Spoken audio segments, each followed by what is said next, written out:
Good morning. I'm Rita Christensen, the Utah Library Association president. Welcome to the ULA 2021 Fall Workshop. Thank you to the ULA Scholarship Committee for partially covering today's registration fees to make this event free to all registered participants. I express our Board of Directors' deep appreciation for all those involved in making our workshop an experience that will keep us abreast of the latest practices and critical issues in our field. Thank you to our Continuing Education Committee chairs, Valerie Buck and Aaron Mendoza, to Allison Maurer, our Program Board Chair, to Megan Lloyd, our CVent Planner, and to all our presenters and moderators for today's program sessions. And thanks to all of you for your attendance and participation. Due to the global COVID-19 pandemic, this is our fourth virtual ULA professional development event since fall of 2020. I am so impressed with how our membership and librarians across the state have transformed their workspaces, library services, communication modes, training and instruction methods, and collaboration and networking styles during unprecedented challenges. Our adaptability will continue to enhance library services and leadership into the future. Our adaptability has contributed to our commitment to adopt new technologies to connect with each other in unity of common goals with hope and optimism. We are looking forward to our 2022 conference, United in Diversity, Unida en la Diversidad. To prepare, ULA has partnered with the Utah State Library to provide monthly opportunities to learn, interact, and take action on issues of equity, diversity, and inclusion. I would like to challenge every ULA member to unite and to join in on these opportunities to increase our overall equity and diversity awareness in preparation of our annual conference. Today, we have workshop sessions on family history, community innovation hubs, and podcasting. In harmony with the United in Diversity theme, we also have sessions on race literacy kits, inclusive subject headings, and serving neurodiverse patrons, which is this month's Year of Learning topic. This year, ULA adopted a new mission statement. The Utah Library Association advocates for libraries and cultivates leadership development to promote library excellence for the Utah library community. No one embodies our mission statement more than Adriane Herrick Juarez. Adriane won the ULA Distinguished Service Award in 2019. She has worked in library systems throughout Utah for over 30 years, managing and serving as director of many branches. Currently, she serves as the executive director for the Park City Library, where she recently oversaw a historic renovation to the building. She hosts the Library Leadership Podcast, interviewing guests about ideas, innovations, and strategic insights in the profession. This podcast influences many in the library community, sharing ways to remain relevant in today's fast-paced world and helping all to understand the key issues facing libraries.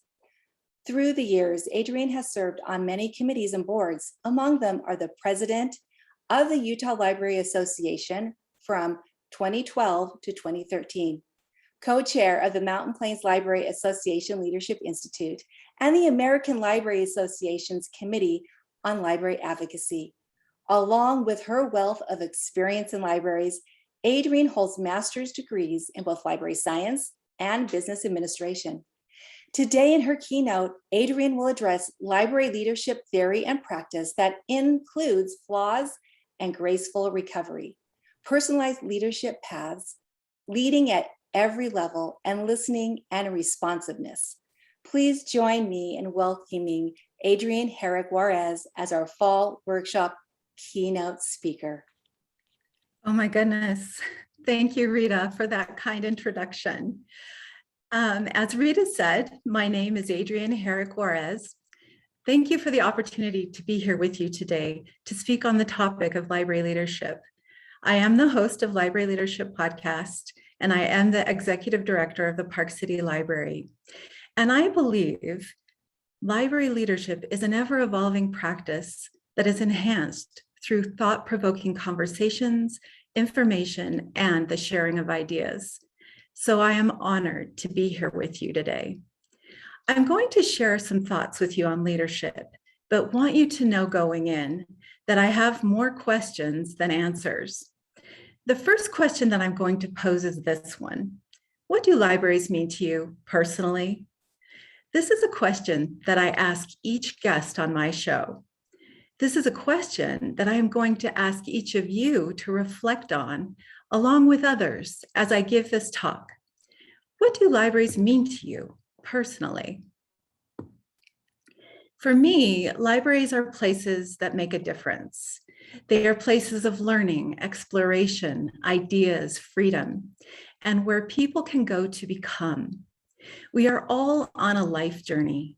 What better place to help us along that journey than a library? Somewhere that is free and open, providing access to information, programs, and services in an environment that welcomes everyone. Early in life, I started formulating ideas about what libraries mean to me personally. I came from a single parent household where my mom, raising 2 children, received no outside financial support. Hard work meant the difference between food on the table and not. And sometimes even hard work wasn't enough to fill the cupboards all that well, but we got by. Now, I'm not saying that to make a big deal out of the fact that there were not a lot of financial resources in my family as I grew up. Many people find themselves in that situation, and things even harder. But I do believe that libraries changed my life for the better at a time when something being free, in every connotation of that word, meant a lot. In elementary school, Mrs. Eccles, my school librarian, started me down the path to being a true believer in libraries. As a library helper, a coveted position for a kid at Lowell Elementary, I had the job of keeping the books tidy on the shelves. In the picture books, Mrs. Eccles had her own system of organizing the titles by the first letter of the author's last name, then by height, small ones on one end of the shelf, big ones on the other, and as much as possible, all the blue ones together, all the red ones, all the yellow ones, and so on, in an arrangement of colorful reading possibilities. Can you picture that lovely array of titles? I got to touch all those beautiful books and take pride in how they looked on the shelves, hoping the other students would want to reach for them and use them because of my efforts. And Mrs. Eccles made me feel special by recommending books to me, ones she thought I would like. I could borrow them for free and felt the freedom that came with being able to do that. I dived right in, learning that books could take me on adventures, teach me things, and as I grew, even help me navigate life. My first real job when I turned 16 was as a shelver at the Salt Lake City Public Library, where the librarians there also took me under their wings, let me learn and make lots of mistakes, and began to show me how dedicated they were to promoting early literacy, encouraging exploration and learning, advancing life skills, creating safe spaces for those that need them, and providing resources for people like me to become the things they hope to be, which in my case turned out to be a librarian. I learned that books, learning, education, and libraries could make a difference on my life journey. Now, we all have different paths that led us to librarianship. But as I give this talk, I hope you will reflect on yours. And because of your path, what libraries mean to you personally, and why, because of that, you want to learn in the profession and develop a theory and practice of leadership that works for you.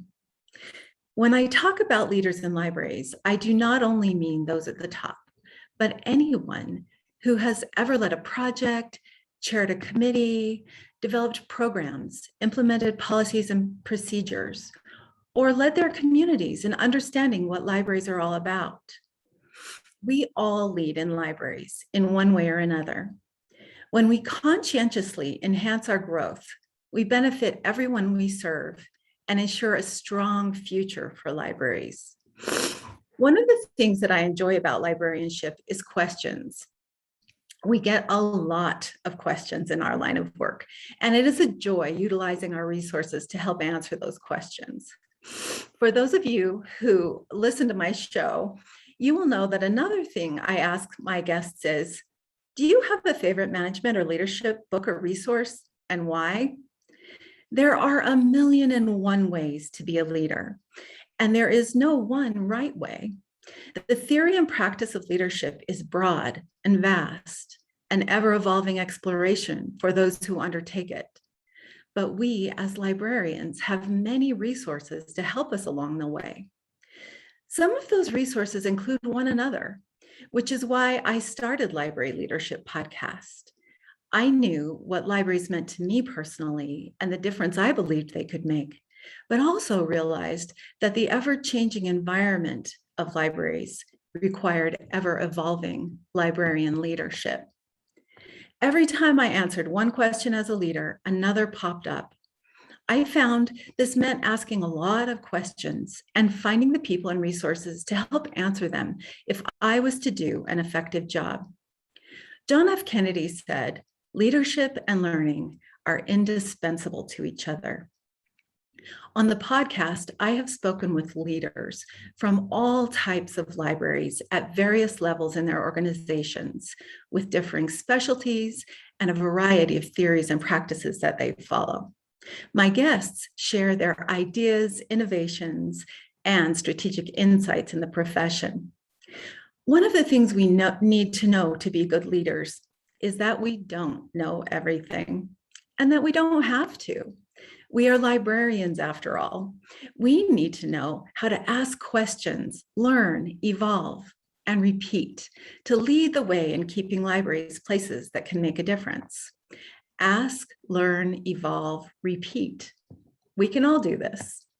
When I ask my guests, do you have a favorite management or leadership book or resource, and why? They do. This is because they know that leadership is an intentional, ever-evolving process. They do the best job they possibly can by utilizing resources to get their questions answered. Then they learn from what they discover and evolve their theories and practices. They do this over and over throughout their careers. Ask, learn, evolve, repeat. Now, am I saying that you must recreate the wheel every time a new situation arises in your library to be a good leader? Not at all. Fortunately, much of the time, the strategies, structures, and systems we have in place in our libraries work just fine. But as libraries evolve, we must too. It's important to have a learning mindset. Most of us in libraries enjoy information and naturally undertake the process that I'm talking about. We read articles and books, go to conferences, take advantage of educational opportunities, take part in professional conversations in person and online, and sometimes even listen to podcasts. Then we take what we learn and try new things in our libraries. Fortunately for all of us, the people I talk to on my show have done this as well and are willing to share with us what they have learned. They're constantly asking questions about the situations they encounter, finding solutions, and then generously sharing. I learn something new every time I record an episode of Library Leadership Podcast. So another question that you can reflect on for yourself is whether you have a favorite leadership book or resource and why. The answer you give will depend on the questions you are asking about the work you're engaged in right now. But do ask. And once you have done that, find the resources that can help you learn and evolve in a way that makes a difference to what you personally are accomplishing in libraries. Maybe this will be info on dismantling disinformation, as Barbara Alvarez, instructor and author of Embedded Business Librarianship for the Public Librarian, shared on episode 81 of Library Leadership Podcast. Or material like provided in episode 83 by the Chief Engagement Officer at the St. Joseph Public Library in Indiana, Jennifer Henneke, on how to fight for library funding. Perhaps it's hearing about the mentoring process on episode 57 with Ginger H. Williams, Associate Dean for Academic Engagement and Public Services in the Wichita State University Libraries, from which you will want to learn. Not only do my guests answer questions based on the work they are engaged in, but they also provide recommendations for books and resources that can take us all deeper into learning. So do you have a favorite leadership or management book or resource, and why? Whatever questions you have and whatever work you are doing based on what libraries mean to you personally can be answered if you dive in and ask. Then learn from the resources that make the most sense for you. You can evolve your personal leadership practice based on that. There is a resource to help you with every question you may have, and you are in great company by asking.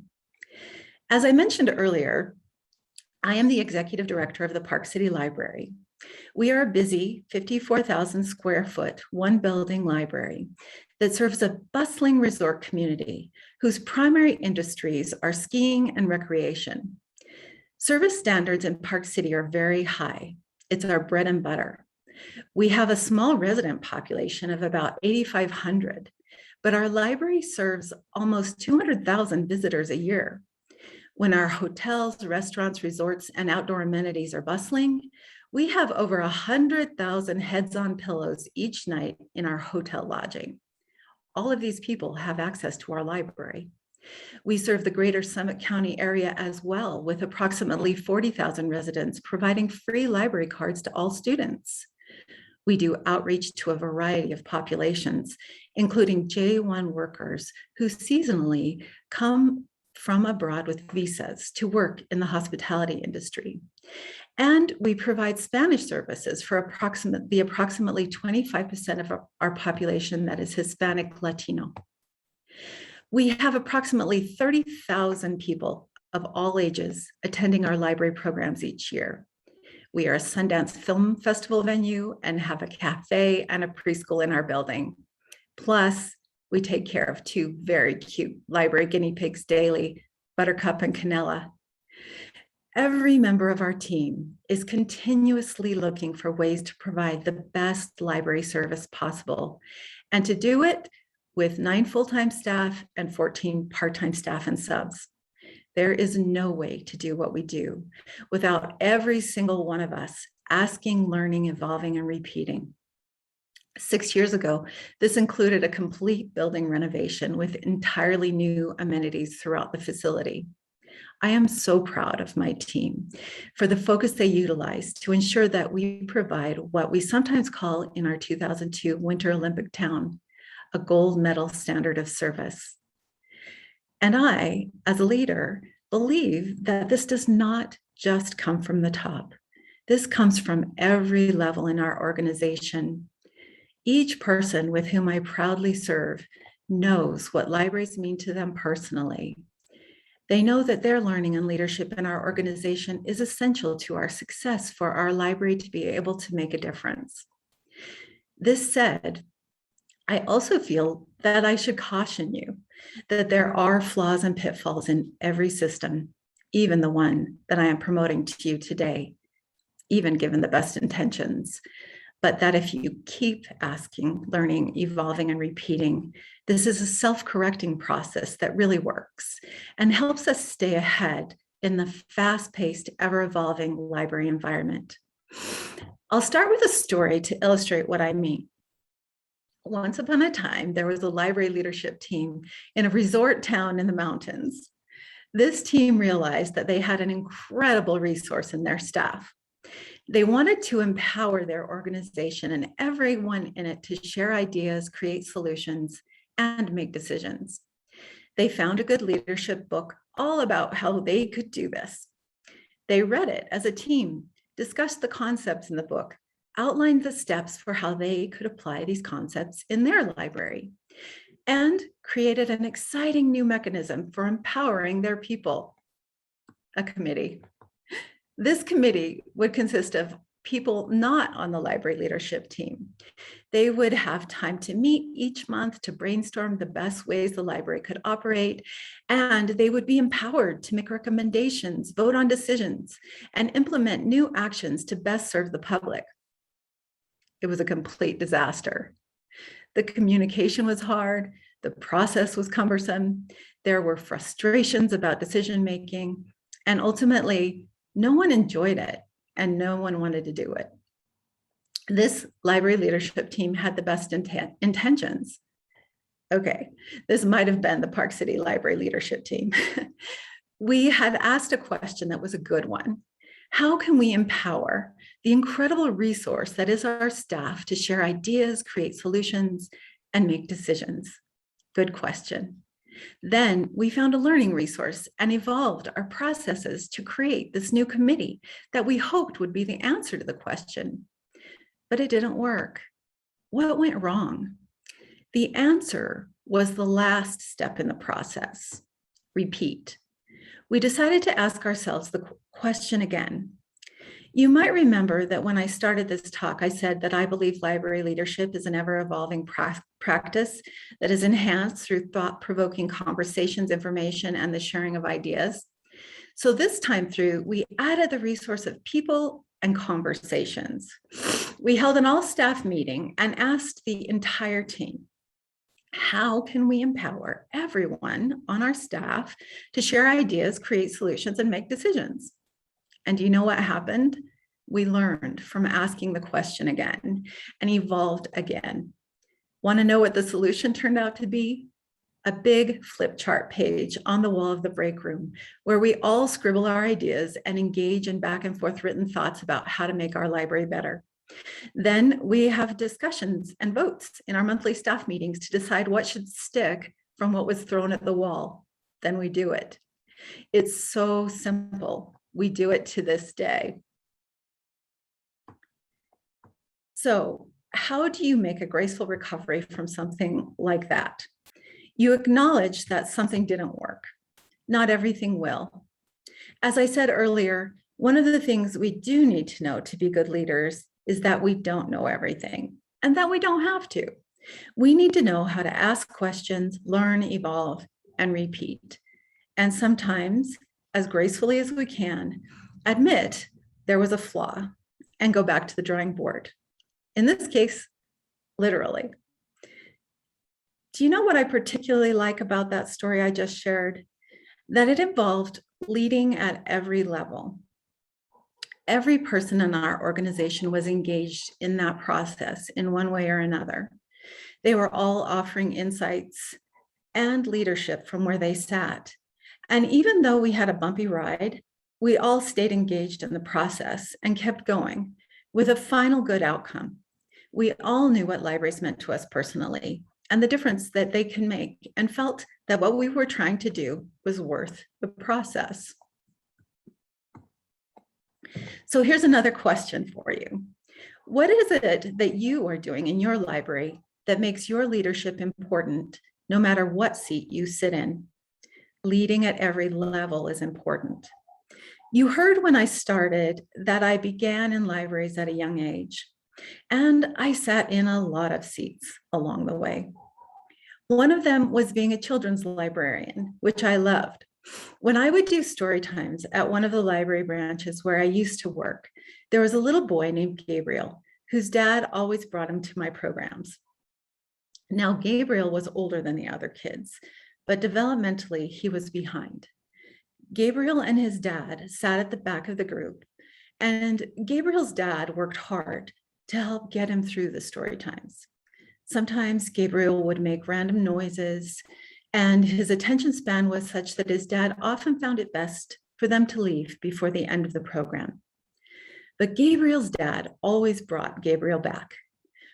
One day, Gabriel and his dad came to story time, and I was reading a book about a little goose and some other farm animals who were playing in mud puddles and having loads of fun. When I looked up at the end of the story time, everyone had gone, but Gabriel and his dad were still there. Gabriel had made it all the way through story time quietly and attentively. And Gabriel's dad said to me, he really loved that animal book that you read. Do you think you could read it to him again? Now, I was supposed to be somewhere else. I only had a few minutes to finish cleaning up my program and get on a public service desk. But when I looked at the faces of Gabriel and his dad, I knew the only answer to give was yes. Then and there, I sat down on the floor with Gabriel, and we started to read the book again together. Gabriel was pointing at the pictures, he was looking at the animals, and with me, he was saying what the animals said. He loved it. We were having so much fun reading that story that the next time I looked up, I was surprised to see Gabriel's dad was crying. And I asked, "What's the matter?" Gabriel's dad said, "That's the first time he's ever done that." I said, "What? Read a book out loud?" To which Gabriel's dad replied, "Spoken." That's the first time Gabriel has ever spoken. Now think about that for a moment. Why have I suggested that you ask yourself the question, what is it that you are doing in your library that makes your leadership important, no matter what seat you sit in? What if, when Gabriel's dad had asked me to read that book again, I had said, wait a minute, I'm supposed to be somewhere else right now. I have to go ask my boss. Would that moment of difference in Gabriel and his dad's life have happened? Fortunately, I didn't have to ask. I knew that the leader I had at that time trusted me in my role. She told all of us who worked for her to make decisions from where the information was, based on what was happening, and to use our best leadership judgment, and that she would back us in that. She let us lead the way from where we sat. I was nobody's boss at that time, yet I had a leader who trusted me to lead our children's programming in the way I saw best in our library. And of course, when I showed up in tears at the public service desk late and explained to my boss and my colleagues what had happened, they supported and even celebrated that in-the-moment decision. So I'll ask again, what is it that you are doing in your library that makes your leadership important, no matter what seat you sit in? Leadership is non-positional. I believe we all do it. If we are at a service desk, if we are ordering materials or shelving books, if we are writing policies, creating programs, working directly with users, or even sitting on a committee, which much of the time is a good thing, by the way, we all have the chance to lead from where we sit. And we can all be better every time we ask, learn, evolve, and repeat in our roles.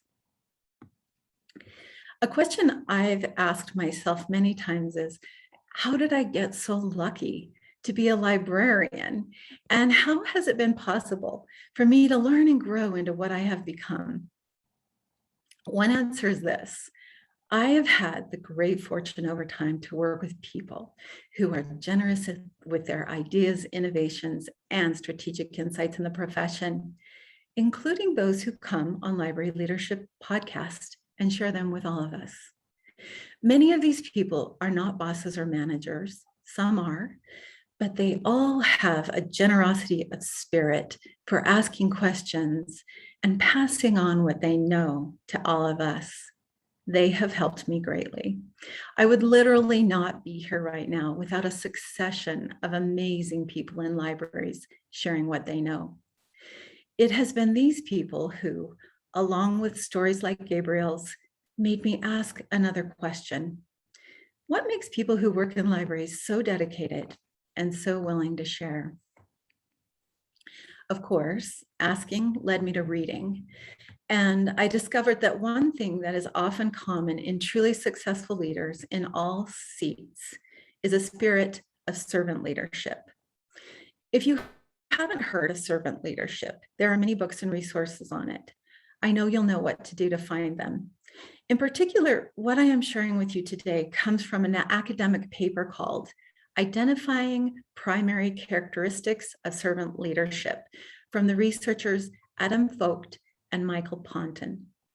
Vogt and Ponton's research identified 12 characteristics of servant leaders. I'd like to share the top 5 characteristics with you today directly from their paper so that you can ask yourself if there is an opportunity to apply them to your leadership from the seat you are sitting in. 1, valuing people. Servant leaders value people for who they are, not just for what they give to the organization. Servant leaders are committed first and foremost to people. 2, humility. Servant leaders do not promote themselves. They put other people first. They are actually humble, not humble as an act. Servant leaders know leadership is not all about them. Things are accomplished through others. 3, listening. Servant leaders listen receptively and non-judgmentally. They are willing to listen because they truly want to learn from other people. And to understand the people they serve, they must listen deeply. Servant leaders seek first to understand and then to be understood. This discernment enables the servant leader to know when their service is needed. 4, trust. Servant leaders give trust to others. They willingly take this risk for the people they serve. Servant leaders are trusted because they are authentic and dependable. 5, caring. Servant leaders have people and purpose in their heart. They display a kindness and concern for others. As the term servant leaders implies, servant leaders are here to serve, not to be served. Servant leaders truly care for the people they serve. It is also worth noting that learning was among the top 12 characteristics of servant leaders on this list. We can all do these things from where we sit to make a difference. And if you ask yourself, what is it that I am doing in my library that makes my leadership important no matter what seat I'm in? And if you keep these characteristics in mind as you ask, learn, evolve, and repeat to develop a personal theory and practice of leadership, you have a true foundation for success. There's a poem that I have long loved by Rita Dove called Maple Valley Branch Library, 1967. In it, a 15-year-old describes a path of exploration through a library and home again. In one section of the poem, the teen reflects on the librarian they encounter. I'd go up to her and ask for help on bareback rodeo or binary codes, phonics, Gestalt theory, lead poisoning in the late Roman Empire, the play of light in Dutch Renaissance painting. I would claim to be researching pre-Columbian pottery or Chinese foot binding.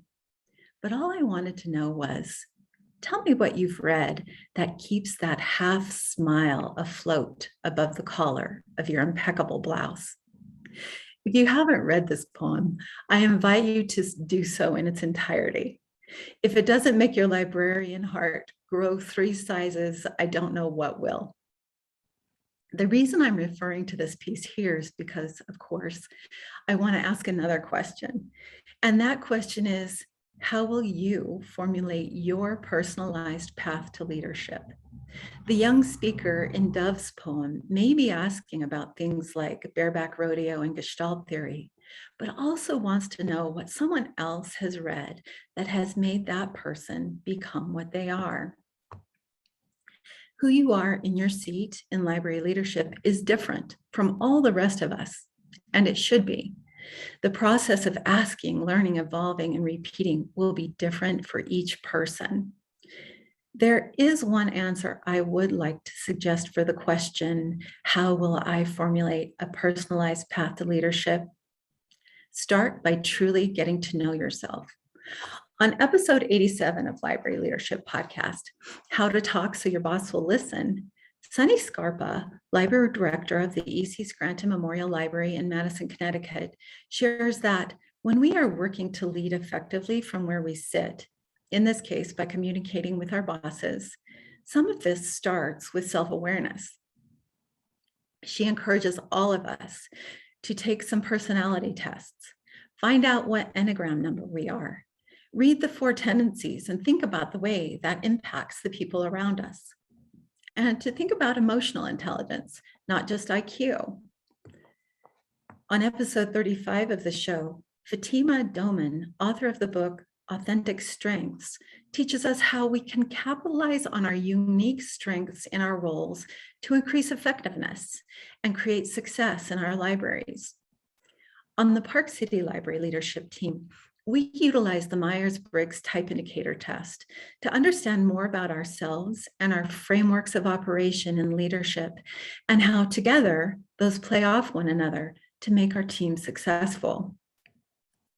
Not only that, but it also helps us to know where we have gaps. So when we ask ourselves the question, how can we formulate our personalized path to leadership, we know where we can start filling in with resources and learning. Remember, to be good leaders, we need to know that we don't know everything and that we don't have to. We need to know how to ask questions, learn, evolve, and repeat to lead the way in keeping libraries places that can make a difference.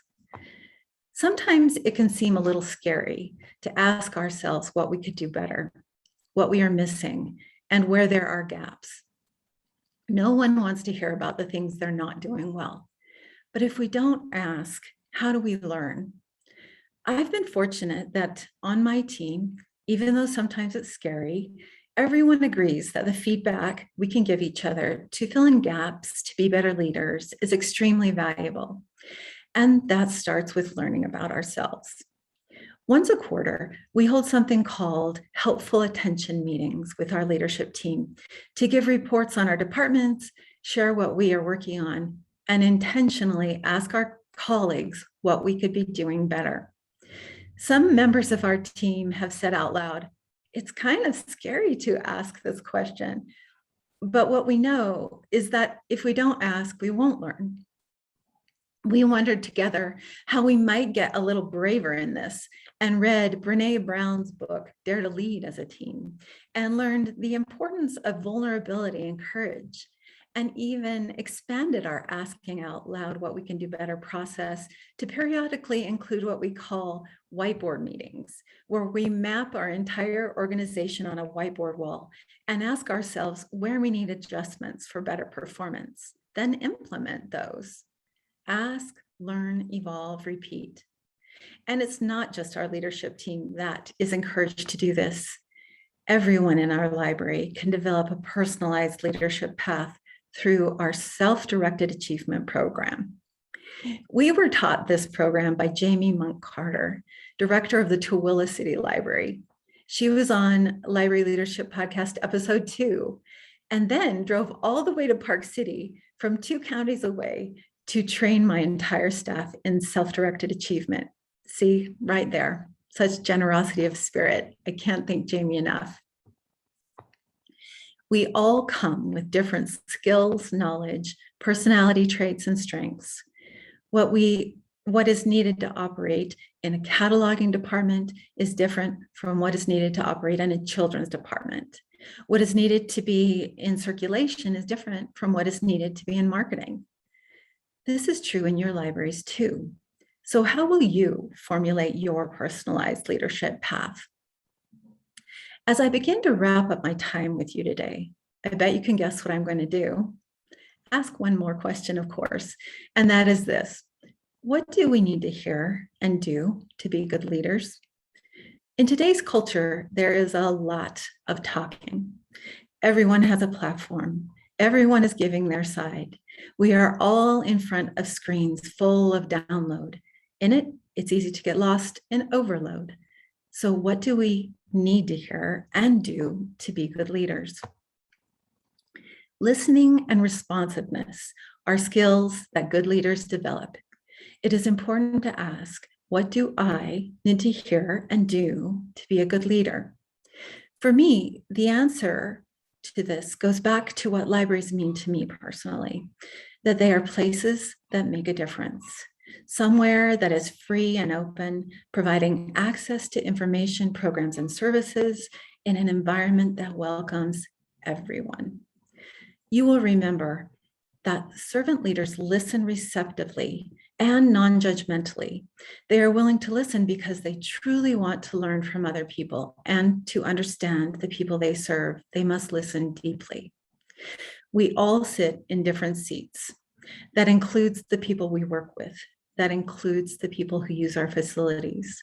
That includes our stakeholders, communities, all the people we serve. We cannot begin to imagine another's perspective or serve them unless we listen. I found episode 76 particularly poignant on my show as Carrie Hartman, director of the Laramie County Library System in Cheyenne, Wyoming, talked about compassion in action. Quoting Carrie, to walk with someone on their journey in life. And I believe that is most of us who work in public libraries. We walk with the people that we encounter in terms of their lives. We need to build relationships, and that relationship and trust are just absolutely critical. Relationships cannot be formed without compassion or without that active listening that is necessary. Carrie and her team won an award which recognizes organizations who help foster compassion throughout their communities. The award acknowledged her library's efforts to welcome and support every single member of their community. Carrie listens and responds, and in order to do that, recognizes that many people in our communities have been marginalized, and that libraries are places that must serve everyone with dignity and care. On episode 36 of Library Leadership Podcast, Eli Ganay, the state librarian of New Mexico, reflected on holding ourselves accountable and questioning what has happened in the past, noting that diversity in our profession is nowhere near the diversity of the communities we serve. Given this underrepresentation, it becomes even more important to ask, what do we need to hear and do to be good leaders?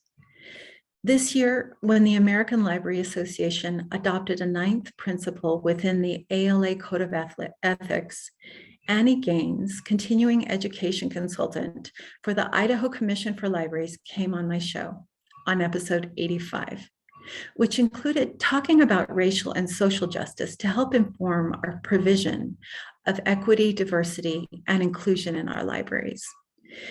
The ALA Code of Ethics 9th principle reads, we affirm the inherent dignity and rights of every person.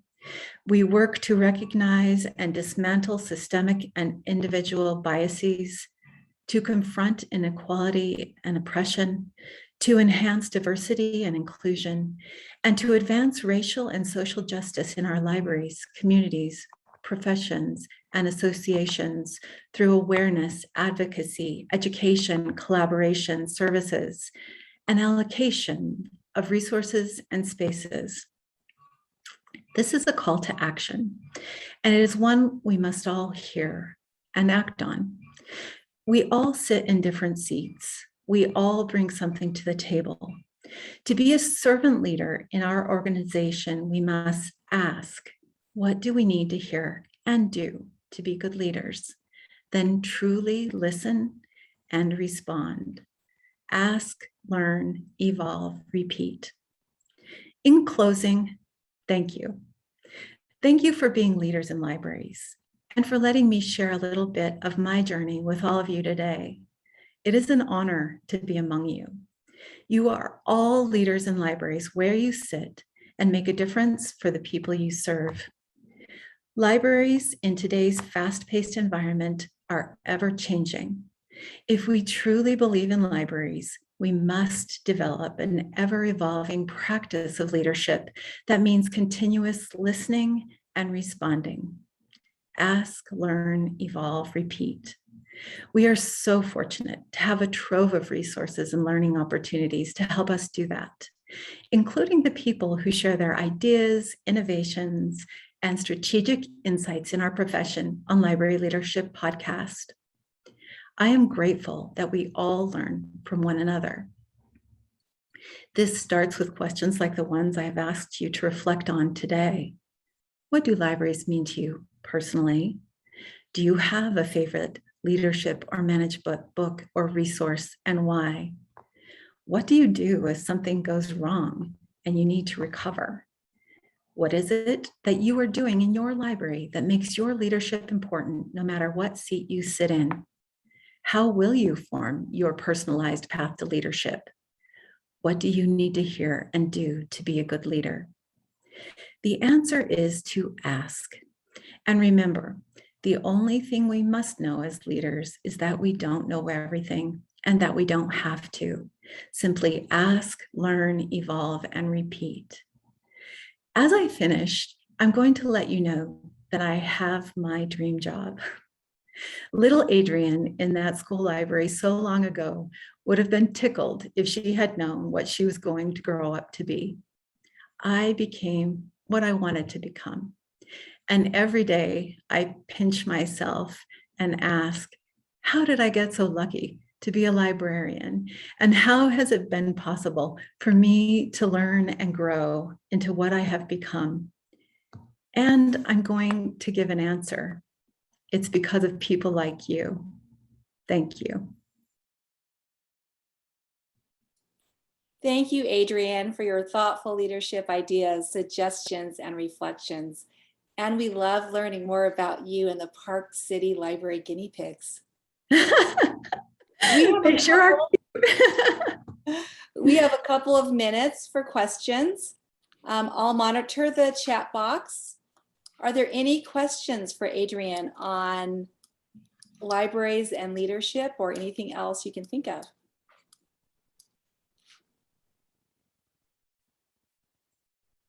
I have one for you. Adriane, what is the biggest challenge library leaders are facing today? Oh my goodness, that is a wonderful question, Rita. And I'm not sure I have an answer. They're all different, right? Depending on what library you're in. But of course, we're always talking about relevancy, how our constituency perceives libraries so that they want to support us in what we do, helping our stakeholders understand what libraries are doing. Sometimes those little stories, like Gabriel's, help people realize that libraries truly do make a difference in our community. So I think our work with advocacy, keeping our libraries current and relevant, and I think it does come back to that, ask, learn, evolve, repeat. If we can keep learning, we can keep making libraries what they need to be to make a difference. And we can keep communicating that to our community so that they want to support libraries. Someone had a question about the name of the poem that you quoted, but Bob Maxwell answered, Maple Valley Branch Library, 1967. Is that correct? That's right, by Rita Dove. It's one of my favorites. I hope you'll read it. It is a really beautiful poem. Allison says, wonderful ideas, Adriane. Thank you.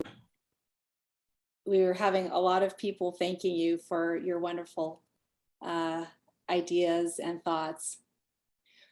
Daniel Mockley asks, you gave many principles today, but what efforts do you feel are most important to invest your time in? Well, Daniel, you have a new library, I know there. So you have recently invested a lot of time in creating a new beautiful space for your community, which is very, very exciting. Actually don't know what stage you're in, so maybe you can fill me in, but I mean, it's going to depend on your community. So if you have the resources to build a new library, obviously that's where you're going to put a lot of effort. And we did that 6 years ago. We renovated the entire library here in Park City. We had to move out of the building, operate in a very small space, move all the way back in. And that took every ounce of effort we had.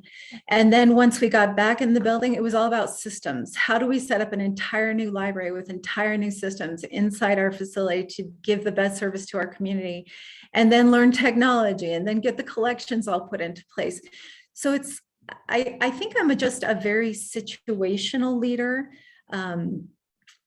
A lot of leadership is honestly thinking on your fate, and things are going to arise daily that you have to work through.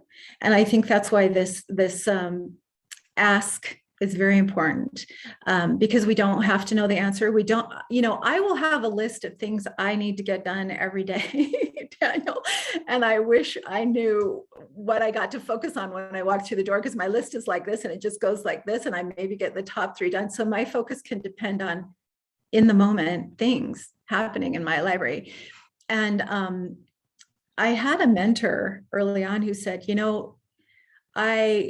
she got frustrated by that, saying like, I have all these things to do, and yet I'm just putting out fires all the time. And then one day she said to me, I asked myself that question until I realized my job was putting out the fires. So we don't know what we have to focus on in a given moment. But if we are good leaders and we are asking and we are learning all the time, when the time comes, we'll be able to handle the situation. Thank you, Adriane. One more question. Bob Maxwell. I was touched by the story about Gabriel. Sometimes we, in fact, can't stop, however, and help the person right away. How does a leader deal with situations where you can't help a person like this immediately? Sure. And I understand that there are a lot of pressures, and maybe there would have been circumstances in other places and times that I had worked when I couldn't do that either. I think do your best to be as attentive as possible.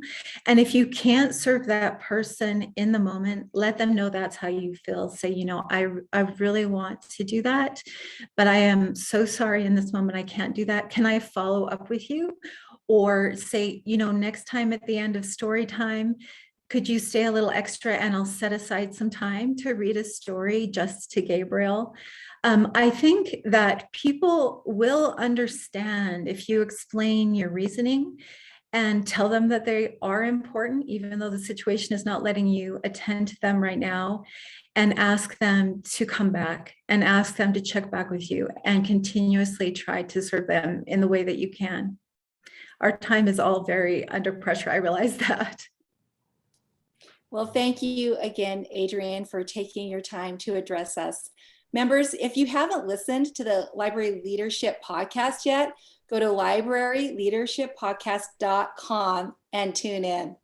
Next up at 11 a.m. is serving neurodiverse patrons and updating catalogs with more inclusive subject headings.